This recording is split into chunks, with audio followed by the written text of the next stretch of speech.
Hey, test this. Okay. After all, it's the only area where I think money exists, where you can collect and accumulate coins to use there. After all, it's also a portuary town evoking trade by sea, which is where commerce usually might have happened, I guess, close to the sea where ships might land and shoot off. Given this theme of colonial expansion over lands that belonged to other people before you, it's funny how this town exists on top of Atlantis, which is the ruins of an older civilization, with its buildings, temples, structures, etc. What's striking to me also is that there is a contrast here between the top world and the bottom world. The bottom world, Atlantis, is all religious, mostly, with its temples and statues that seem to have a ritual use or veneration of gods and symbols, symbolic meanings, love of symbols and structures. It feels like a place where veneration for gods is the primary element going on. It's all temples, or at least centers around a puzzle involving a temple. It evokes ancient Greek temples and places of worship, with its statues, etc. That's the sense I get from it. But Jolly Roger's Lagoon, the top bit, is all about trade and communication with people, money, a material interaction with the world, a material way of living. That is to say, it's all shops or places you can exchange goods for services, services for goods, etc. It's a market, a material place. So a material place is next to a spiritual place. The material place is placed above, the spiritual place is placed below. The spiritual place is dead. There are no living people. It's dead and it's old, belongs to the distant past. The material market is new. Everyone is living, and it's got the feeling of a new town, with still only a few people in it. A new sort of place that is just starting to exist here. Maybe even Atlantis is the land of the dead. By this I mean that the place is tinged with a certain metaphor of death. A temple, for example, can be a place for venerating a spirit, so a non-material or non-corporeal being. And Davy Jones's locker, a metaphor for the death of sailors in shipwrecks, is used here to show the place where our boss, Wu Fak Fak, lives. So Lord Wu Fak Fak is a living being who lives in Davy Jones's locker, in a dead place, almost like a lord of death. Anyway, these are two reasons I give to say why I think this could be seen as a duality between dead people engaging in spiritual or non-material issues under a bunch of living people engaging in material stuff.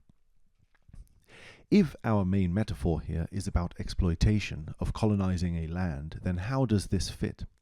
It seems to be entering into a domain of the symbolic. The living are colonizing the dead, or the spiritual. This colonization often has to do with material issues, getting money or obtaining desired material stuff from the place you're entering into, getting its resources, its people, etc. The themes of colonization point in this direction, in the colonization of America for material acquisition of resources. When the game evokes the Wild West, the cinematic symbol of expansionism, and at the same time uses images from Mesoamerica, evoking what was being expanded through, it sort of sets these two elements together. We get levels like Mayhem Temple, which are pre-colonization America, and then Glitter Gulch Mine, which is clearly a post-colonization imagery. And in fact, the idea is that the colonizers are getting money or resources, any sort of goods or value from the colonized land, people, etc. I think this idea of money is what the game is centering on. I feel that a lot of the levels in this game have some notion of gold or value in matter. Like Glitter Gulch Mine, this level. It shows us a specific evocation of the Wild West. This level is an evocation about money or gold. I mean money almost as in any sort of value. We see old prospectors working to get money out of the earth by digging it out. There was gold here, and we're digging it out. This is the process we're seeing, the process of getting money out of a place where it was. It was buried deep here. Now, as I said, then, Witchy World is also a place of money. It is said to bribe its enemies, to pay for pickpockets to work at the stores.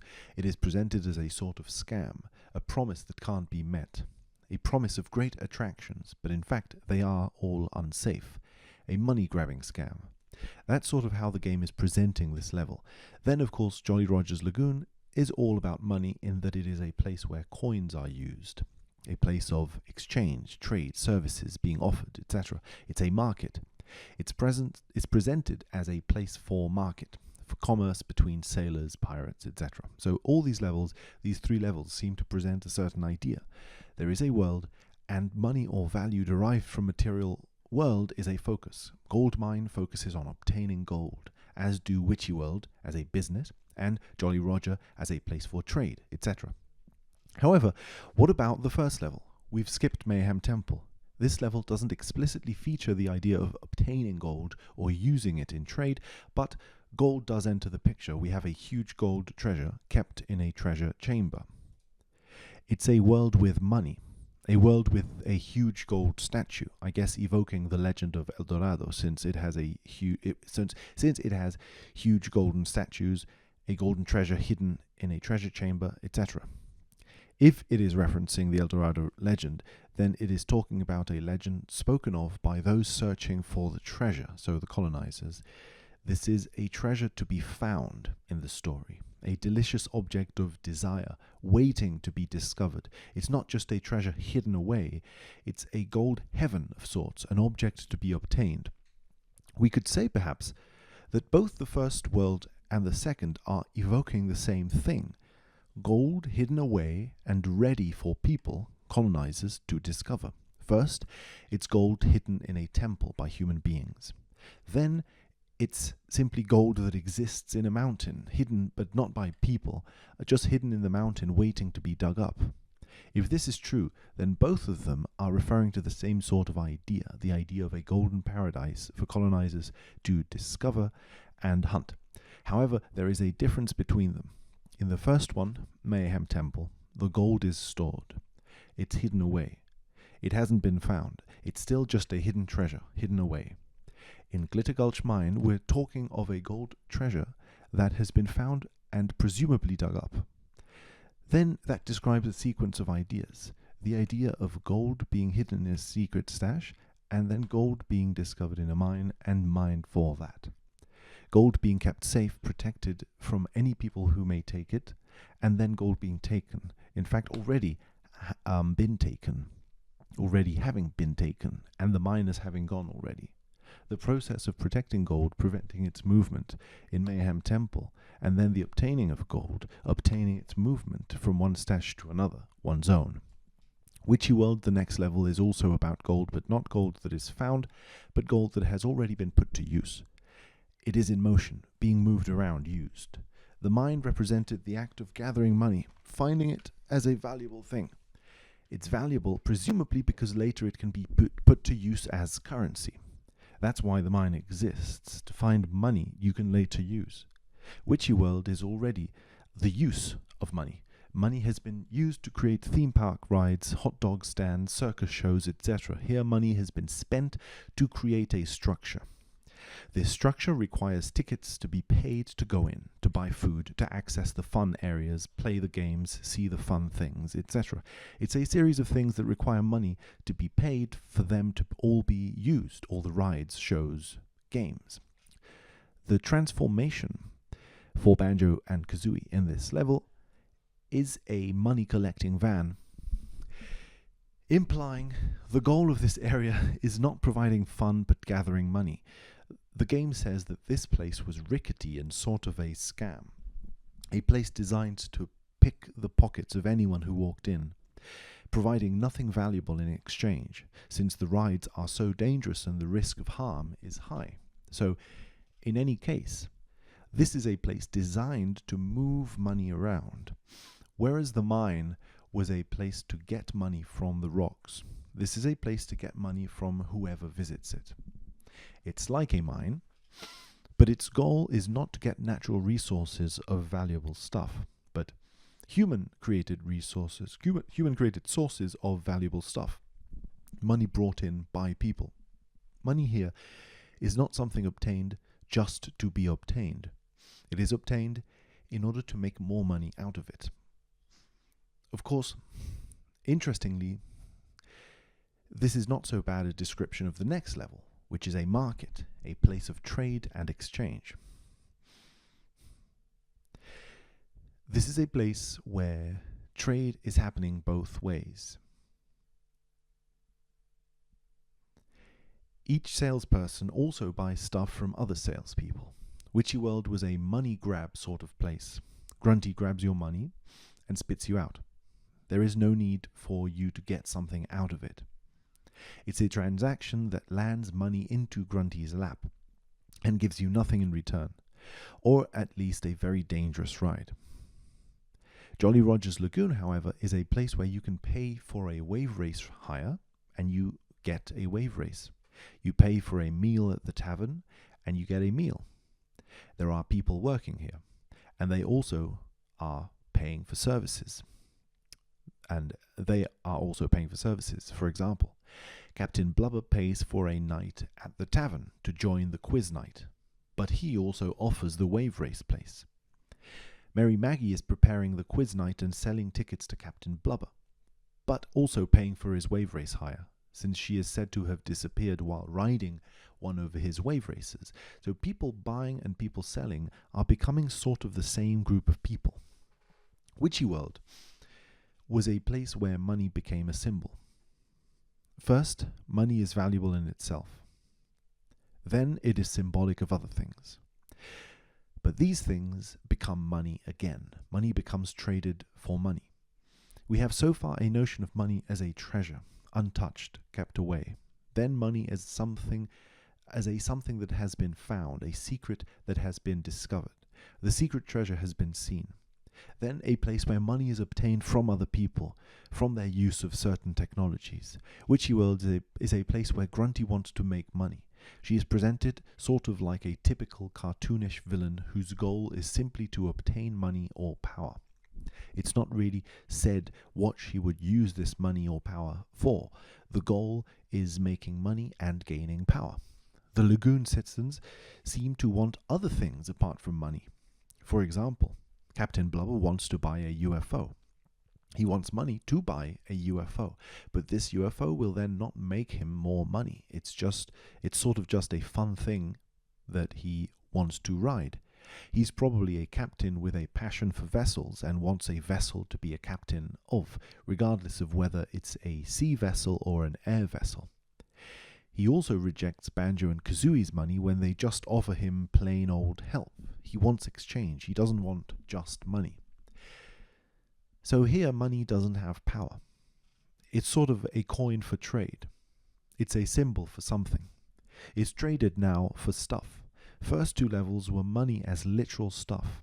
Then now we get money as an object that represents trade. In Witchy World, it's trade for money.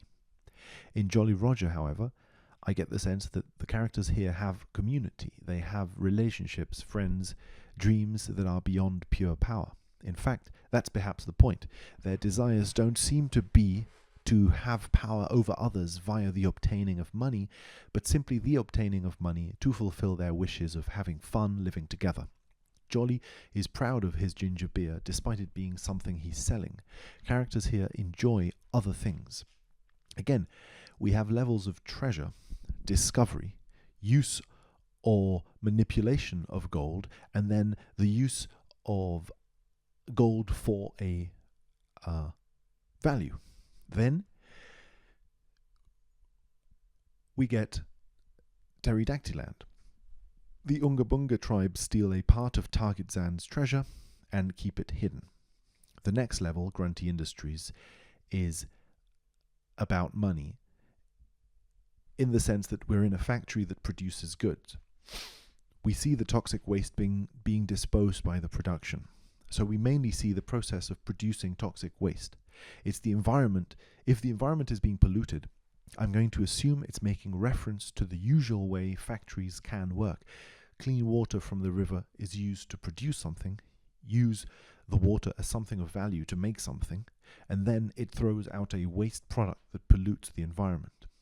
We're using clean natural resources of an environment to get money and simply using that environment, extracting goods from nature that can be used by people as artificial goods, products. So we then have Hailfire Peaks.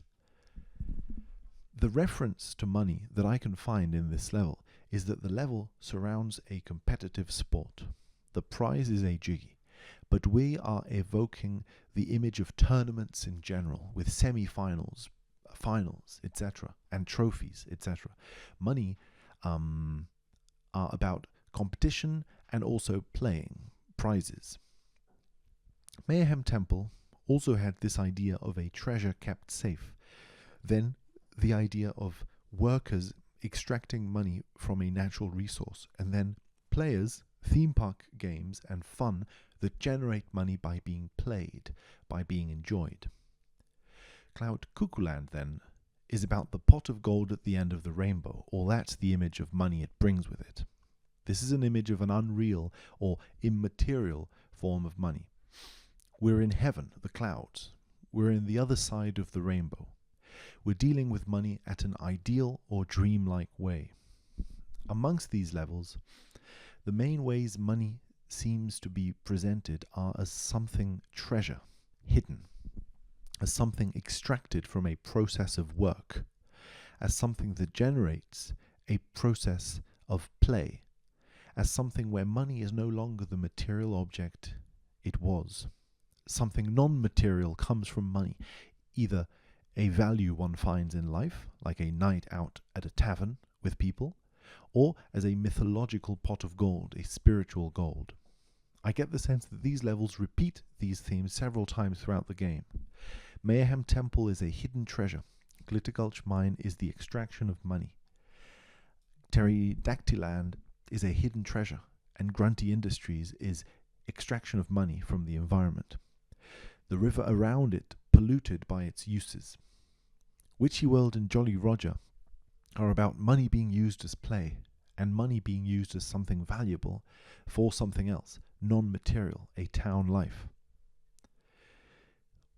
Cloud Cuckoo Land also has this theme of material money, which represents a symbolic value above the real world.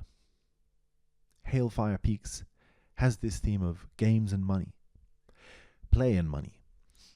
These four themes feel like they represent the whole gamut of levels.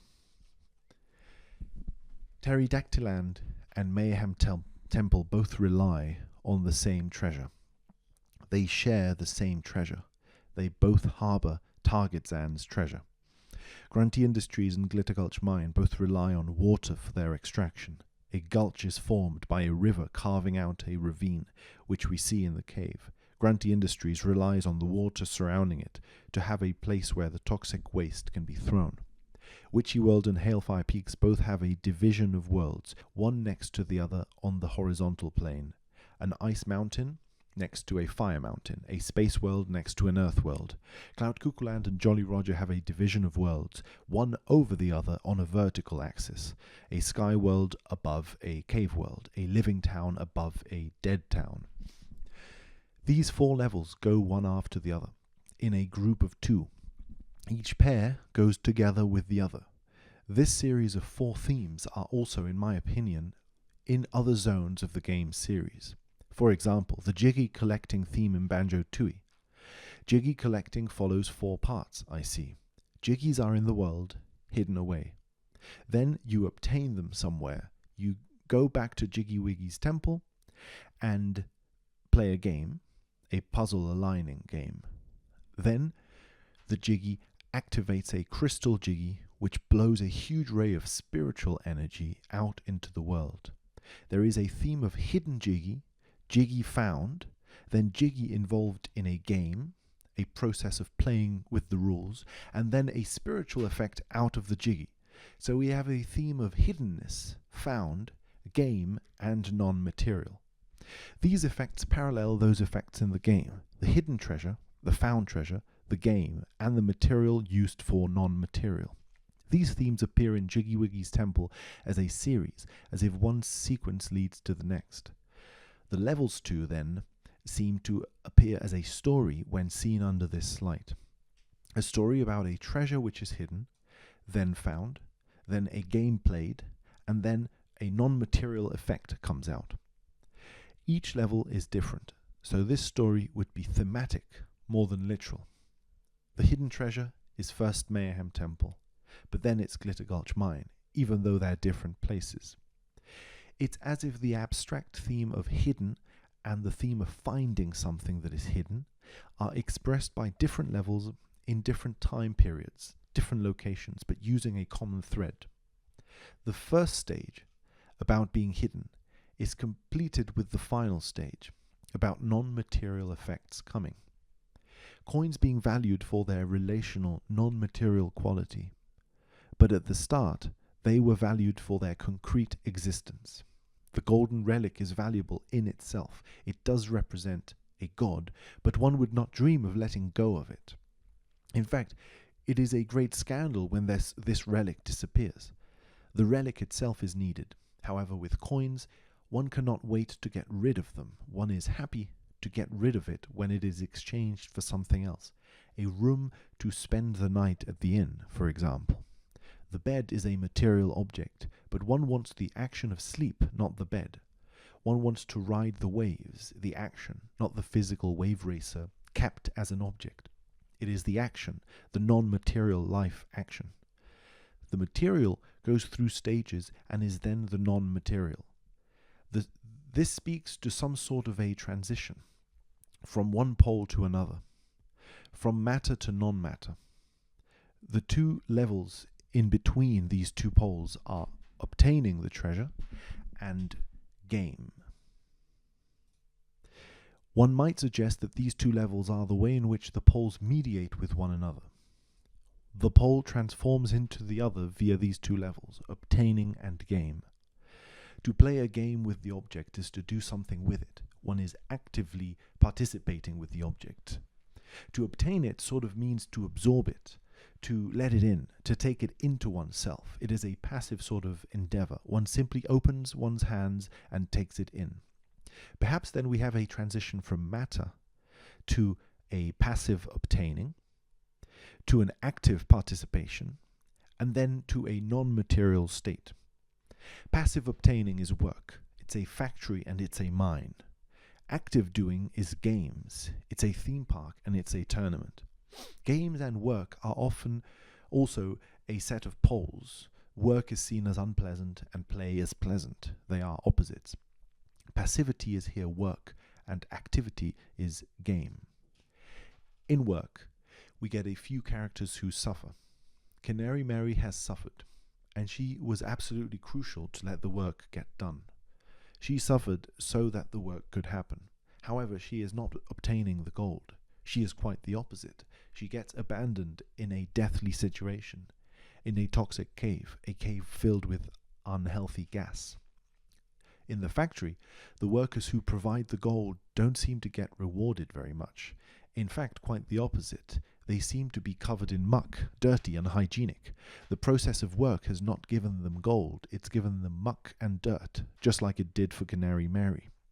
The complaint of both characters is being in a yucky situation with bad stuff over them. In the game levels, those who win at the game get the prize. The tournament rewards whoever wins. They have to compete with whoever else plays. So someone loses. Not everyone wins. In Witchy World, the gold is kept by Grunty, who rules over the world, who rules over the game. Everyone else is in danger. The theme park is dangerous and could cause you harm. Theme parks, which are associated with fun and playing, enjoyment and pleasure, are here associated also with suffering, unwanted stuff. The game, both in the tournament and in Witchy World, is fun, but is also not fun. It's a game, so it evokes fun, but it's also a source of not desired things happening. In the factory and the mine also, it is suggested that some people get gold and others didn't. Others were left in a mucky place. Those who didn't get the gold in both workplaces are the workers, those who provided the most intense work. So it is suggested that the gold went instead to whoever did not work that much. In Witchy World, for example, it is made explicit that Grunty is obtaining as much money as she can from this, and putting the risk of everyone else in front of hers. By making things bad for others, she is making it good for herself. She wins the gold.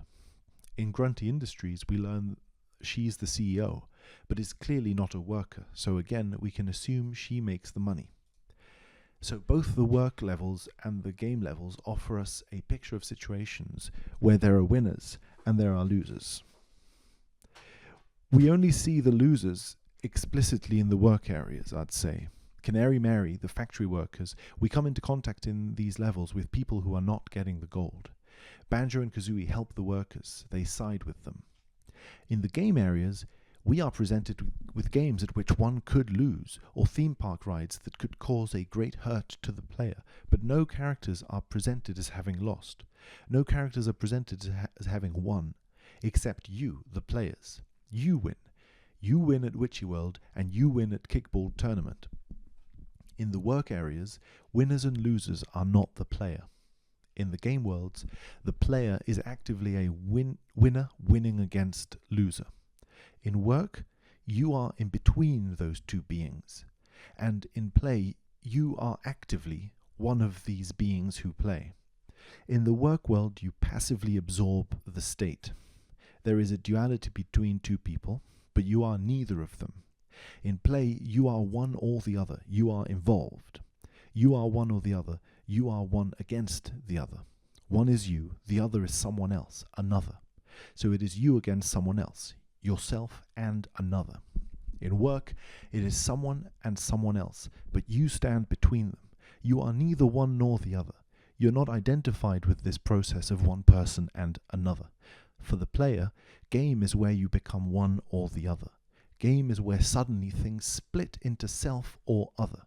Before, in work, you were neither. You stood by the loser and fought against the minions of the winner, but you weren't directly the mine workers or the factory worker. In Witchy World, you are directly the participant in the games. In Hailfire, you are directly the participant in the kickball. In the work world, you're helping. It's not your fight. You're not the factory worker, but you're helping. There is a collaboration between you and them. This is the opposite of rivalry. You're being friendly with one another, helping one another. In the games, you don't help anyone else. You either win kickball or you don't. You either win the theme park rides or you don't. There is ruthless competition. You win or you lose. In the work world, you do collaboration, help. You unite with others, join with them. In the game world, you separate from them. You struggle against them. However, in the work world, you unite with the losers in their struggle against the winner. You unite with various people in struggle against a unitary problem or struggle. In the game world, you unite yourself into a single person, against everyone else. You have struggles against everyone, but you are united strongly to yourself. You are one relating to many, or many that relate to one.